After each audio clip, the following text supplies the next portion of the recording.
Salam sejahtera Malaysia. Denyut nadi suara rakyat bergema di channel ini. Sejak malam tadi begitu ramai yang bercakap dan menulis mengatakan langkah Dubai sebagai langkah yang gagal. Ada nada gembira di sebalik keluhan demikian. Setidak-tidaknya yang pasti muncul esok ialah tahun baru, bukan kerajaan baru. Langkah Dubai yang dikatakan gagal itu kemudian dikutukan menjadi langkah bye-bye, langkah terbarai, dan langkah macam-macam lagi lah. Yang belum kelihatan cuma masih belum ada yang mendabik dada dan mengaku mereka lah yang memainkan peranan menyebabkan langkah Dubai itu tidak menjadi kenyataan. Seterusnya dianggap sebagai gagal. Kalau ada yang berani mengaku sedemikian, sebagaimana ada orang kuat JCOM mengaku mempunyai maklumat mengenai wujudnya langkah Dubai, memang luar biasa orang berkenan. Soalnya, benarkah langkah Dubai yang tidak menjadi kenyataan itu boleh dianggap sebagai gagal? Sebelum itu, mari kita fahami makna gagal itu terlebih dahulu. Makna gagal terlebih dahulu. Kita faham dulu apa itu maksud gagal. Mengikut Kamus Dewan edisi keempat, gagal itu berarti tidak berhasil atau tidak berjaya dan tidak dapat mencapai matlamat, seperti cita-cita dan apa yang dikehendaki. Dalam erti kata lain, takrifan gagal itu mesti setelah didahului dengan usaha terlebih dahulu. Oleh kerana tidak berjaya dicapai meski setelah berusaha, barulah ia boleh dianggap sebagai gagal. Dalam konteks langkah Dubai, walaupun ia tidak menjadi kenyataan, ia sebenarnya bukanlah sesuatu yang gagal. Jauh sekali ia tidak menjadi kenyataan kerana digagalkan.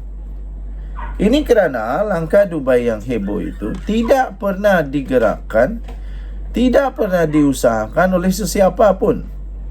Langkah Dubai adalah sebuah khayalan, cerita palsu, semata-mata rekaan atau seperti kata Ahmad Mazlan, hanyalah satu fata morgana. Ia tidak menjadi kenyataan, malah tidak mungkin menjadi kenyataan, kerana ia tidak pernah sama sekali diusaha atau digerakkan. Benda yang tidak pernah diusaha atau digerakkan memang tidak mungkin akan menjadi kenyataan. Tetapi ia bukan gagal. Macam orang yang tiada lesen memandu, tetapi tidak pernah belajar memandu, tidak pernah mendaftar untuk mengambil lesen dan jauh sekali pernah mengambil ujian memandu. Orang seperti ini tidak boleh dikata sebagai gagal ujian memandu. Sesuatu yang sekadar disembang tapi tidak pernah diusaha atau digerakkan, itu angan-angan namanya. Sama seperti langkah Dubai inilah. Tiada usaha atau gerakan oleh mana-mana kumpulan ahli parlimen mengenainya. Takkan dengan angan-angan dan sembang kosong, 2-3 tiktokers pun ada yang terpedaya. Kemudian bila tiada apa-apa berlaku, bangga pula mencipta naratif langkah Dubai telah gagal. Aduh. Sabuddin Husin, 31 Disember 2023. Denyut nadi suara rakyat bergema di channel ini. Jangan lupa tekan butang subscribe, like dan share. Malaysia kita punya, cintai Malaysia aku, kita jaga kita. Bye-bye. Salam sejahtera Malaysia. Denyut nadi suara rakyat bergema di channel ini. Selamat tahun baru. Selamat tahun baru. Selamat tahun baru. Itu semua kawan-kawan punya gaya lah ucap selamat tahun baru. Ada selamat tahun baru, macam-macam lah. Jadi saya ingin ucap selamat tahun baru pada anda semua. Langkah Dubai tidak akan menjadi kenyataan, bukan kerana gagal atau digagalkan, tapi tiada sebab. Tidak pun sebab, tiada tetapi sebab tidak pernah pun digerakkan. Belik juga lah.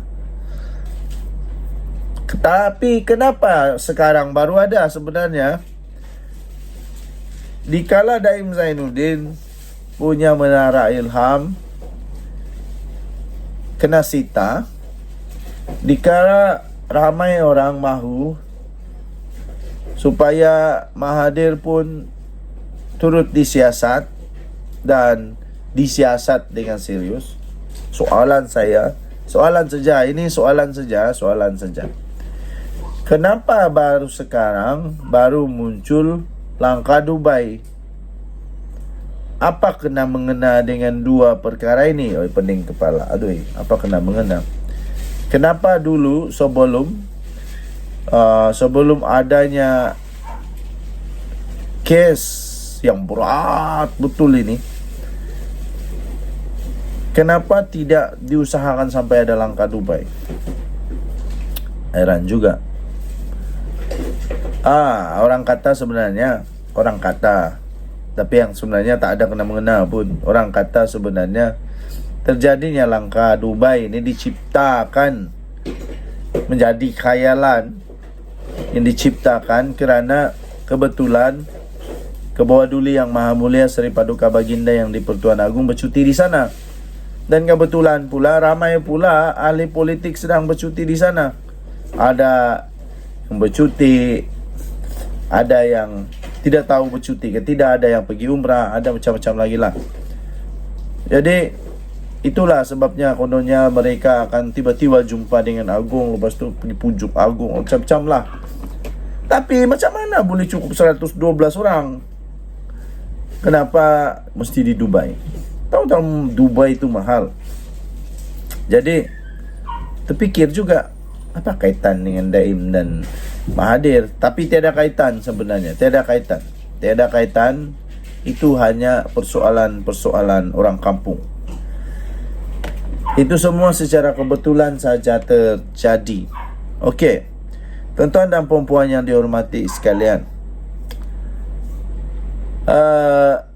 sekarang ini yang menjadi trending di media sosial ada dua. Satu, langkah Dubai.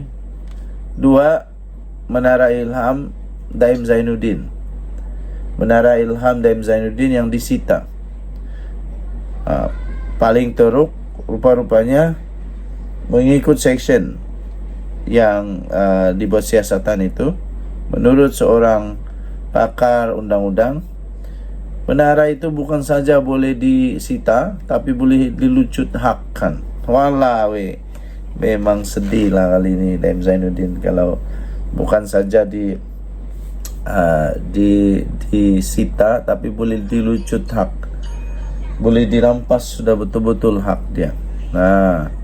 Okey. So, tuan-tuan dan puan-puan yang dihormati sekalian, soalan dia itulah, harap-harap tak ada kaitan, dan saya yakin tidak ada kaitan lah. Itu hanya kebetulan saja.